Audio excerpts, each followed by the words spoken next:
حضور انور صلی اللہ علیہ وسلم اور آپ کے صحابہ احرام باندھے ہوئے تھے، ساتھ میں قربانی کے جانور بھی تھے جسے ہدی کہا جاتا ہے۔ ہر طرح دلیل ظاہر تھی کہ لڑنے کے ارادے سے حضور اکرم اور آپ کے ساتھی نہیں آئے ہیں، صرف کعبہ شریف کی زیارت مقصود ہے، اور کعبے کی زیارت کے لیے دشمنوں کو بھی منع نہیں تھا۔ ہر کوئی امن کی اس جگہ میں اپنے رب کے گھر کی زیارت کے لیے آتا تھا، مگر مشرکوں نے اہل ایمان کو مکے میں داخل نہیں ہونے دیا۔ بظاہر جو صلح ہوئی اس سے یہ معلوم ہوتا تھا کہ شاید مسلمانوں نے یہ صلح دب کر کی ہے، لیکن اللہ نے صلح میں خیر رکھا ہے اور مسلمانوں کو امن نصیب ہوا، اور مکہ والوں کا مدینہ طیبہ آنا جانا شروع ہوا۔ لڑائی کا خوف کچھ وقت کے لیے ٹل گیا، اور اس میں سمجھ بوجھ والے بہت لوگ مسلمان ہو گئے۔ حضرت خالد ابن ولید، حضرت عمرو ابن عاص جیسے بڑے لڑاکا فوجی کمانڈر بھی اسی دور میں داخل ایمان ہوئے، اور جب اللہ نے اس صلح سے حالات درست فرما دیے، تب حضور اکرم نے 2 برس بعد 10,000 کا لشکر عظیم لے کر بغیر لڑائی اور بغیر خون خرابے کے مکہ فتح کر لیا۔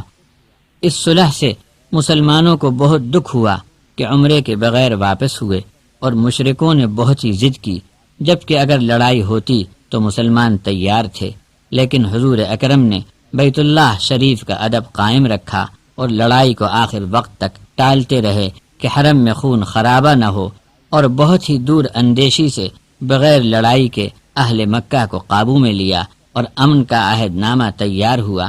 اس سفر میں سرکار دو عالم صلی اللہ علیہ وسلم کے ہمراہ 1500 صحابہ اکرام تھے۔ بھاری دل سے واپس ہوئے، مگر سب نے حضور اقدس کی اطاعت کی، دل کو سکون ملا۔ حضور اکرم نے جو صلح کی اسی میں برکت تھی، اور اسی وجہ سے ان کو ایمان میں مضبوطی اور ترقی ملی۔ اللہ نے یہاں اطاعت کرنے والوں کی تعریف فرمائی۔ اپنے ایمان اور یقین کی کمزوری سے جو لوگ اس سفر میں نہ جا سکے، وہ صلح حدیبیہ سے واپسی پر اپنے اپنے عذر و بہانے لا کر معافی اور مغفرت کی درخواستیں پیش کرنے لگے کہ ہم کو اپنے گھر بار کی یہ فکر تھی، اور آل و اولاد کا فلاں کام باقی رہ گیا تھا، ورنہ ہم ضرور ساتھ چلتے۔ اللہ نے حضور اکرم سے فرمایا کہ ان سے کہہ دو، تمہارے برے بھلے کا اختیار اللہ کے دربار میں کس کو ہے۔ عمرے کے لیے حضور اکرم صلی اللہ علیہ وسلم و صحابہ اکرام کا یہ سفر ان کو ایسا لگا کہ اب یہ لوگ مکے سے زندہ سلامت کبھی واپس نہیں آئیں گے، جبکہ یہ سفر کسی جنگی کارروائی کا نہیں تھا۔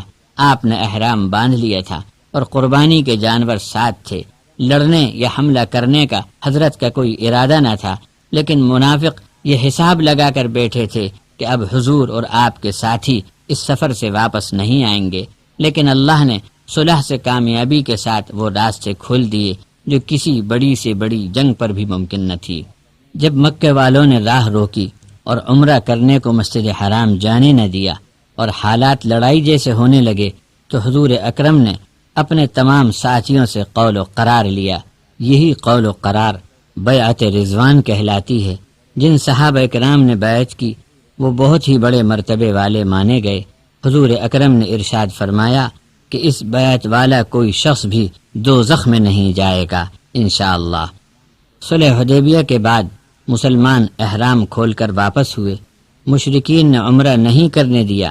مسلمان بہت بھاری دل سے کعبے کی زیارت کیے بغیر واپس ہو رہے تھے۔ اللہ نے مسلمانوں سے وعدہ کیا کہ اس شہر کو تمہاری ولایت میں دیا جائے گا، اور فتح مکہ کے وقت یہ پیش خبری پوری ہوئی جو آج تک قائم ہے۔ اللہ چاہتا تو اسی وقت مکہ فتح کرا دیتا، لیکن اس میں بہت سی مصلحتیں تھیں۔ آسمانی تعلیم کی خوبی دیکھنے کے لائق ہے کہ مسلمان خالص رضا الہی کی نیت سے حضور اکرم صلی اللہ علیہ وسلم کے ساتھ ادب والی مسجد کعبے کی زیارت یعنی عمرہ کرنے کو گئے۔ راستے میں حدیبیہ کے میدان میں ٹھیک سرحد مکہ پر مشرکوں نے ان کو روک دیا کہ کعبہ شریف کی زیارت کے لیے بددین لوگوں کو ہم نہیں آنے دیں گے وغیرہ، اور بے ادبی کی بات کرتے تھے۔